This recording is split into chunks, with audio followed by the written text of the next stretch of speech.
this year in fantasy, for the better fantasy players, as far as I can tell, and the players that are normally at the top, they're somewhere in the middle. Whereas the guys who usually don't do well in fantasy are killing it this year.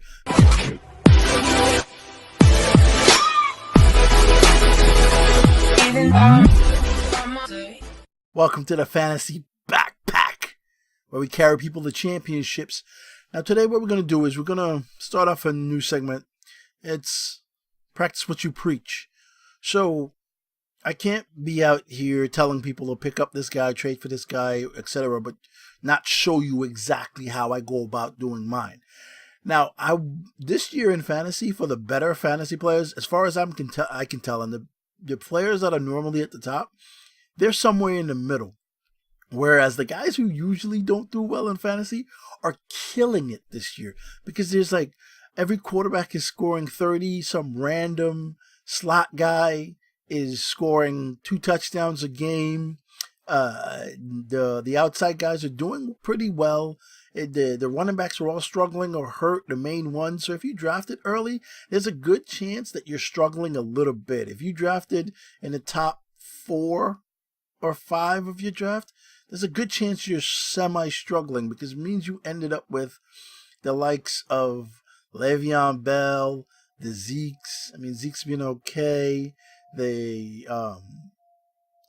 Cooks, the Fournettes, if you took those types of running backs early, you're struggling a little bit. I mean, in one league, my top 3 picks were Le'Veon. I drafted third, where it was Le'Veon, Baldwin, Howard, and then I was like, you know what? Screw it. Let's take Josh Gordon to reach for the stars. In that league, I am 3-4, and that's because none of those guys have worked out. Le'Veon hasn't played. Howard's been a disaster. Baldwin just started playing again, and Josh Gordon is starting to be okay. But the thing is, though, realizing what was going on in the league early, I traded a lot of those players away early. Like Bell was gone. Josh Gordon's gone. I still have Baldwin. I still have Howard, because you can't really get rid of him for the value you would want. So I still have those players, but my team, it's like, for instance, I got Fournette on my team now. I managed to trade for Fournette, but he's sitting on the bench hurt. It's just stuff like that. It's been a little bit of bad luck, a little bit of wacky season. Everybody's scoring. If you drafted in the middle of drafts this year, it's been great for you. So in this league, I'm about to go into a league and do waivers and try to get trades together the way I would every week, the way I normally go through. The league I'm going to be showing you is a CBS league, and it's a half-point PPR, and it's an auction draft. So it's everything mixed up into it. I'll show you the roster in a second. We'll go through it, but it's been a struggle. Now in this league, we also do it based on points. Like, we do offline scoring. So even though your record is 6-0 or whatever, you may not be in number 1. The player with 4 wins might have, because he might have scored. The top 5 players with the highest scores get a point every week. That way you're not just dying. Like, if that wasn't the case in this league, I actually wouldn't be doing well, because I have a high scoring, but I score 110, and everybody else scores, and the people I'm playing scores 120 something. This week I scored 129 points. The guy I'm playing scored 159.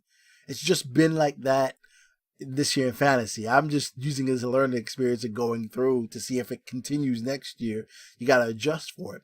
But I wanted to, practice what you preach. So let's jump on the screen. You get to see as I go through what I would do, what my thought process would be, etc., based on this league, so you can kind of do your own as you go every week. We're into my players here. As you can see, I have Cousins, Chubb, McCaffrey, Devontae Adams, Cooks, Diggs, Evans, Saunders, Lyons, and Tavaccio, whatever his name is. I switch these guys damn near every week. I don't keep kickers or defense. I switch them every week. This league doesn't really give you much points. On my bench, I have Hyde, Ito Smith, Ratley, Saquon, Allison, Yeldon. Now, I am here, Carlos Hyde and Yeldon. I had Yeldon while Fournette got hurt, and then I picked up Hyde just because I'm like, I don't know what they're doing in terms of Fournette, so let me get him on the team. This week, I'm going to drop Yeldon. I don't see him as being a factor going forward, and in a 10-team league, it really doesn't hurt me that much. I'm keeping these guys, because if you watch my other 2 videos, then you'll know what I mean. So Ito Smith, I might drop this week because he's on the bye and he didn't do that well. I hold on to players. If they do well 2 weeks in a row, I keep them through their bye. If they don't, I let them go. So here, the actual Nick Chubb was a nice little addition for me, and I only got him $1. Christian McCaffrey cost me a lot. I wanted a type of receiver. I wanted a certain type of running back for this league, and that running back was like the scat back type, because receivers really score the most in this league. And I wanted Devontae Adams off the bat. I didn't really want anyone else because I figured he would get the most touchdowns and overall production.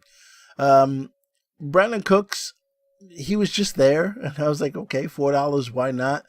Stephon Diggs, I almost always draft him for $9, $10.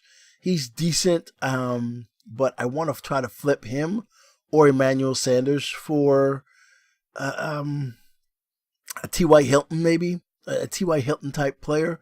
Now, McCaffrey is pissing me off as a player just because he's not doing that well. Let's go back in there. Let's go in there. Game log. You can see against decent defense. Dallas, decent defense, 11. Atlanta, poor defense, 23. Cincinnati, poor defense, 29. Excuse me. Giants, poor defense, 16. And then we get into the Washington again, good defense, 9. Philly, good defense, 10. Baltimore, good defense. So what do you think this number is going to be? Probably 8. This is probably going to be 8. Or 9 or somewhere around there, unless he gets lucky. Then we got Tampa Bay, then we got Pittsburgh, and then we got Detroit. Those are some good schedule to have a catching running back in. And then we go to Seattle and go back to Tampa Bay. His second half schedule is just beautiful, which is why I haven't tried to move him, because it would be easy to move him. But his playoff schedule is just these 3 games, Cleveland, New Orleans, and Atlanta. I want that. I want that. So that's the only reason I'm really keeping him on. I want to move, to tell you the truth, I want to move Cooks, Diggs, and possibly Sanders, because this is a half-point PPR league. So I want to add people with more touchdown upside than these guys. So I figure T.Y. is a nice choice to go through there. But first, let's go through, let's go to players. Again, it's a 10-team league, so there's going to be a lot of players here that's not in most of your league, unless you're in a 10-team league. For instance, Andy Dalton and Trubisky are on the waivers. I'm guessing they're going to get snapped up. So is Stafford. Doesn't really, I don't care about quarterbacks like that or whatever. I just pick people. I put people on my team with upside positionally. These guys might score big and once upon a time, but I don't know. I'd rather have the position player. All right, so let's go to running back. Running back is interesting for this reason, right? In this league, you see you have Lamar Miller, Alex Collins, Duke Johnson, Jalen Richard, Devontae Booker, Doug Martin, Ronald Jones. You have all these players available. It's just a matter of what you're willing to bid for them. I don't really want any of these players. The only player I actually may want from this list, and I think he's going to go untouched, is Alex Collins. And Alex Collins, the only reason I want him is because of this. His schedule. At week 12 on, his schedule is such beauty. Just absolute beauty. So if you're out there and you're thinking, hey, who's someone I could add? Alex Collins for week 12 on playoff schedule, Oakland, Atlanta, Kansas City, Tampa Bay, LA. That I want, but I need that later on in leagues. In my league, I don't really, I probably could add him for $1 or so after waiver period clears. Who knows? We'll see, but it's not like I need him. I don't want him. Jalen Richard is a nice pickup, but again, this is a PPR league, and it's not a PPR league. It's a half-point PPR league, so he's a pure PPR league play. Duke Johnson also. Lamar Miller had a nice week, but I don't trust him worth a damn. Ronald Jones is the one player that here I want to have on my team and just save him because Peyton Barber is not good. Peyton Barber is not good at all. So at some point in time, when they get out, when the Bucks are just eliminated from playoffs and they're just seeing what they have, we're going to see Ronald Jones go nuts. Kenyon Barner's a nice little fill-in. I don't really need that. I'm not going to start him over anyone. So I'm going through, and for some reason, this doesn't show you. I don't understand what it's doing here. I don't see it.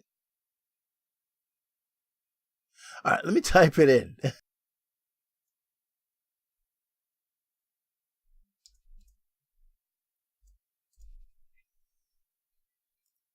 Okay, there you go. So Fournette, let me go into Fournette. He is available, but I'm not sure why it wasn't showing up. Fournette is on waivers.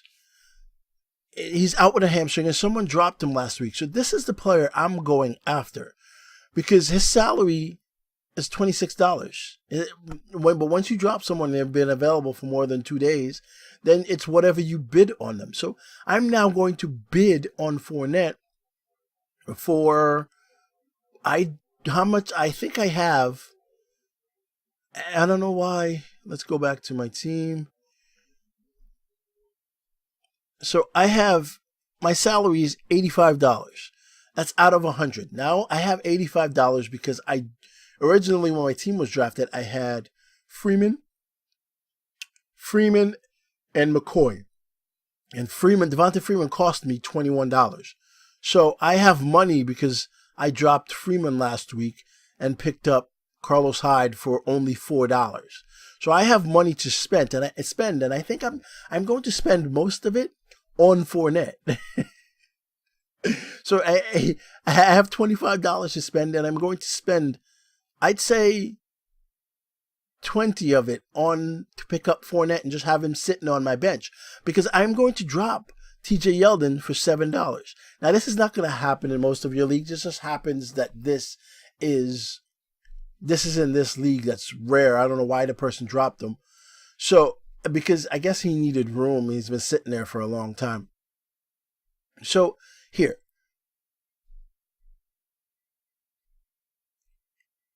All right, let's go back to running back. So if Fournette wasn't available, I would be looking at adding, which I still might add, Ronald Jones. I'm looking at Ronald Jones simply because he's a better long-term player for me. Right now, as my team is situated, I don't really need, per se, to add someone. I have McCaffrey and Chubb as my 1 and 2, and I have Ito Smith, who I'm semi-confident in going forward, but I might drop him. So my team is situated that I don't really need that. You have to look. Don't just add people because they're the number one ads or they're available or they did something.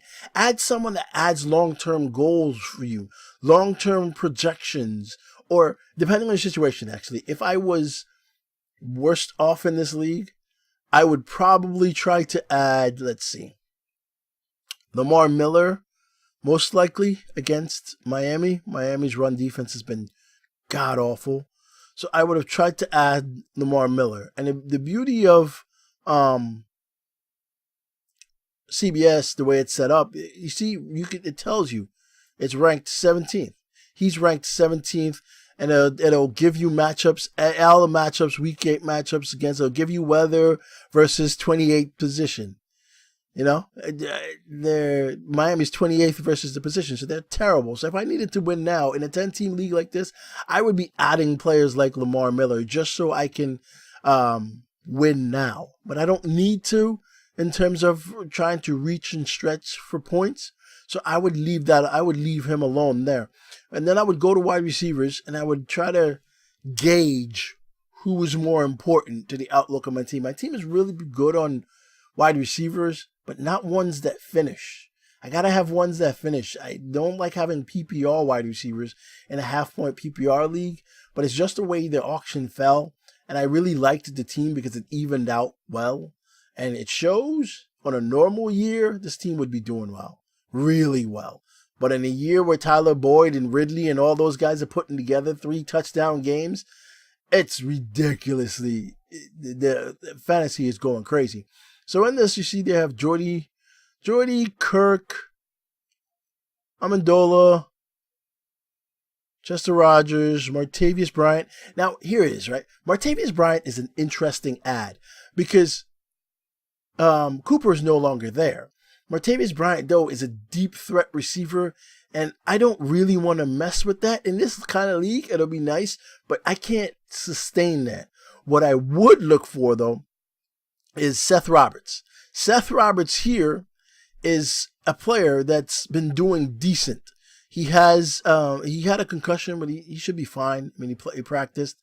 He's not ranked, but if you go at his game log, I mean, he's been doing decent enough, right? So he would score 2, 6, 5, and if you look at my other videos, you want the guys that are hovering between 6 and 5 points or so, because that means with more opportunities, they're just ready to go up. Seth Roberts is actually one of my favorite players to look at and to add, because I think the targets are going to go to him and Cooks, really.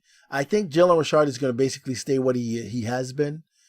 He's just going to get maybe 3 more carries. So I would say Roberts gets those targets that Cooper was going to get. Jordy Nelson is not a number 1 receiver. Jordy Nelson is no longer a number 1. He can't handle number 1 cornerbacks. So unless they move Roberts into the number 1 slot and keep Jordy away from the number 1 corner, he's not going to do well. So we'll see. John Gruden's done some crazy things, so who knows. What is my tight end situation in this league? My tight end, I have Evan Ingram, who I'm positive feel good about going forward.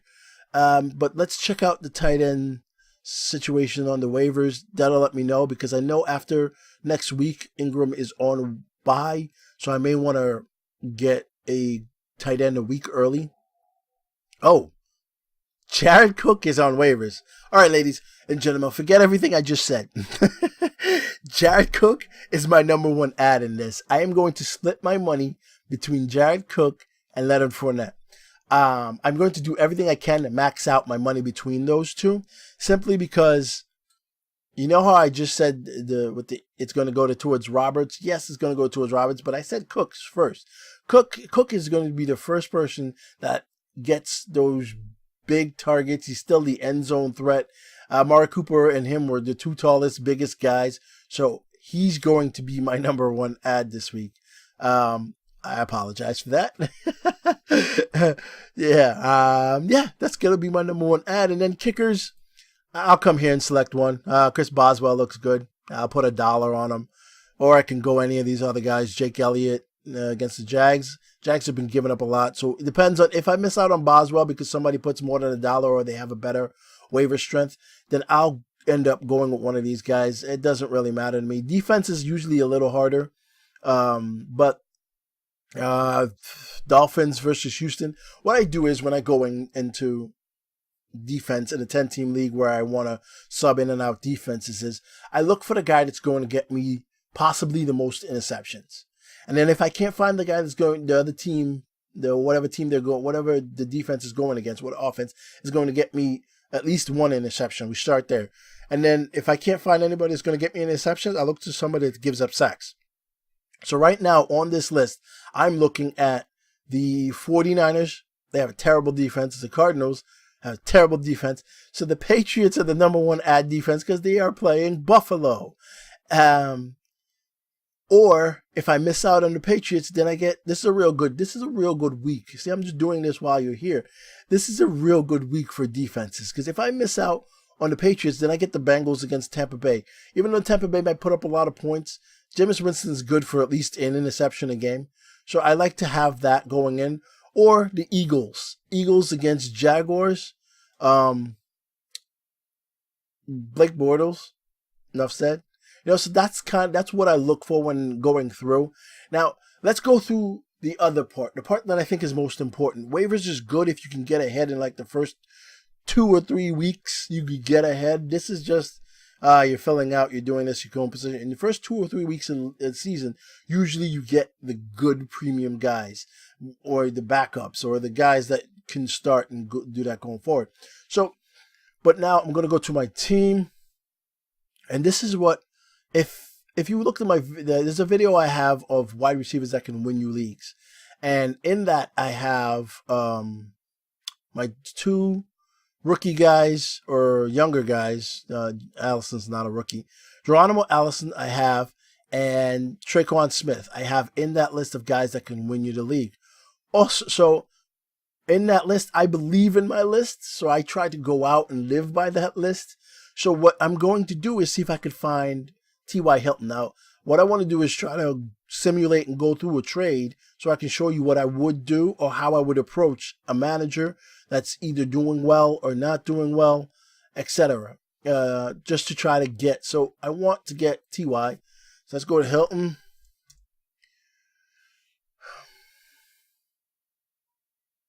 Why is this never showing? Why does this search thing is so stupid? Okay, there you go. I guess you got to put in more of the name. Okay, so here we are. Is T.Y. Hilton. He is on whatever team it. Where's the team again? It doesn't tell you here. This guy's team. Let's go to this guy's team and see what he has. So on his team, he's 4-3. So technically, by normal rules, aside from us doing extra points for scores, this guy's team would be better than mine's this year. Now, if you look at my team and his team, just off the rip, off the first time, I mean, he has James Conner, which has been good for the first couple of weeks, etc. And then we have Matt. Can you guys hear that dog? I don't know. I hear a dog. He has LaShawn McCoy, etc. He picked up the McCoy from me dropping him. That hasn't really worked out. He has Latavius. So he's been living on fill-ins. His team's been living on fill-ins with Murray and Connor and Crowell. He's been living on fill-ins. So he has, actually, his team has 2 players that are on my receivers that would win you the league. Corey Davis being one that you have to wait until week 11. Go check out the video. I won't go through all of it. But T.Y. being my number 1 guy that can win you a league. Now, I want T.Y. So he has Odell, Corey Davis, T.Y. Hilton, but mainly he has Allen Robinson as his 3rd receiver along with Marvin Jones. So if I can find a way, this is what I would do for this team. If I can find a way to make him an offer in which he likes Corey Davis, he's probably going to drop. So I'm not even going to make him an offer for Corey Davis. Because if you look at his team, he is not going to drop any of these other players. He's not going to drop any of these other players to add anyone. And he needs, maybe he plays Deshaun Watson, Austin Eckler, he moves James Conner back up there. So maybe he doesn't even drop someone. But I'll wait until after waivers to try to make a move for Corey Davis if I have to. It won't cost that much. And I can wait on this because, like I said, I don't think Corey Davis is going to do much until week 10, week 11. So I can wait on that. No problems. So I'll let him drop Corey Davis by himself. And this is the process I go through. If I pick players, then I'm willing to wait for people to drop them and go through because I know when I feel they're supposed to be good and when they're not supposed to be good, etc. So what I'm going to do now is I'm going to do Hilton. So he has Hilton. Hilton has had a not so productive year because he's been hurt, but he's averaged out really nice for the scoring of this league. I mean, he caught 2 touchdowns and only had 16 points. So here's what I'm going to do. On my team, let's do the trade. Let's just go through it. So a trade between Empty Pockets and Takeover. I want T.Y. Who can I give him? Now, Diggs I really don't like, but I don't think it looks good. Diggs has had some really nice weeks and some real bad stinkers. So the thing is, you could sell people on anything. Like if I were to do this trade before last week or before 2 weeks ago, I could sell him one-on-one TY for Diggs. It's all about when you're looking to make the move, which is why you got to do this kind of stuff now, because players tend to break into their own later as they go and fulfill into the seasons. So I could try this trade one-on-one for TY because his salary is a 10 and what's TY's salary? TY's salary is 11. I can take on that, no problems. We both can. So what I would look to do is either Brandon Cooks, has Cooks done enough to say, yes, in this scoring, Cooks has done a good enough job where he's gotten hurt, he came back, he scored 14. I don't think Cooks is gonna have too many of these weeks. You know, I don't think he's gonna have too many of those weeks, and I don't like his schedule when it comes close to playoffs. His schedule is a little bit harder than TY's, so I'm most likely Cooks was 14, so I'm going to offer him a trade straight up, TY for Cooks.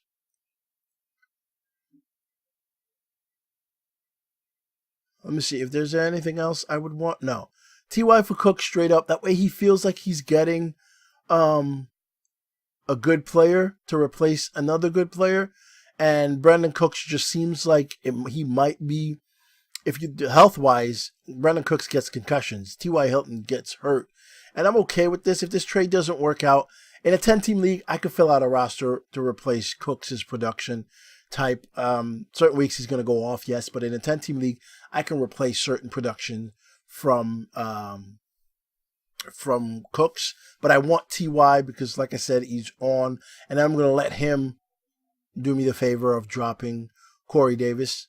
Yeah, so that is I don't just go into people's teams, and this is what a lot of people do. They go into the league and they start from the bottom and they start clicking up to seeing who would be willing to sell whatever.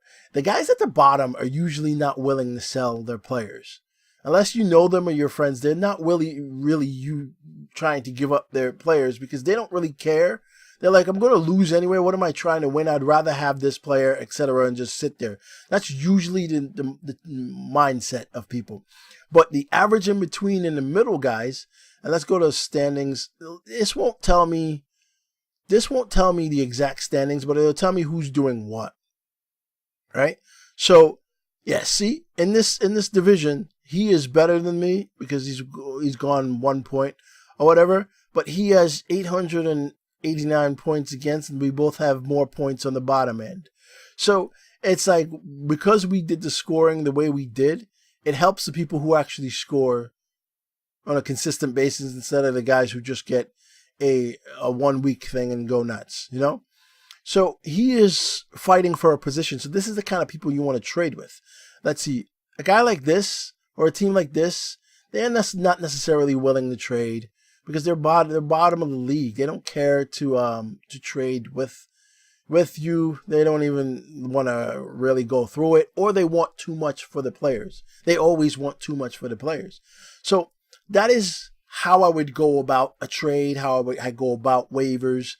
It differs for every league. Like, I'm doing it based on what this league requires in half-point PPR. In a full-point PPR, like in my other league, a full-point PPR with 14 teams, it's a little bit different. But I just want to give you guys a look into how I go about the reasoning behind certain things. I look for certain things. It's like, just listen. You've seen it. I can't explain it anymore. You comment, let me know what you think, what you have questions to. Subscribe, hit the notification button. I plan on putting out a lot of videos that I think are going to help people because it's more hands-on, more personal, the way I do things. It's been the Fantasy Backpack. You know, hop in. Let's go win a championship.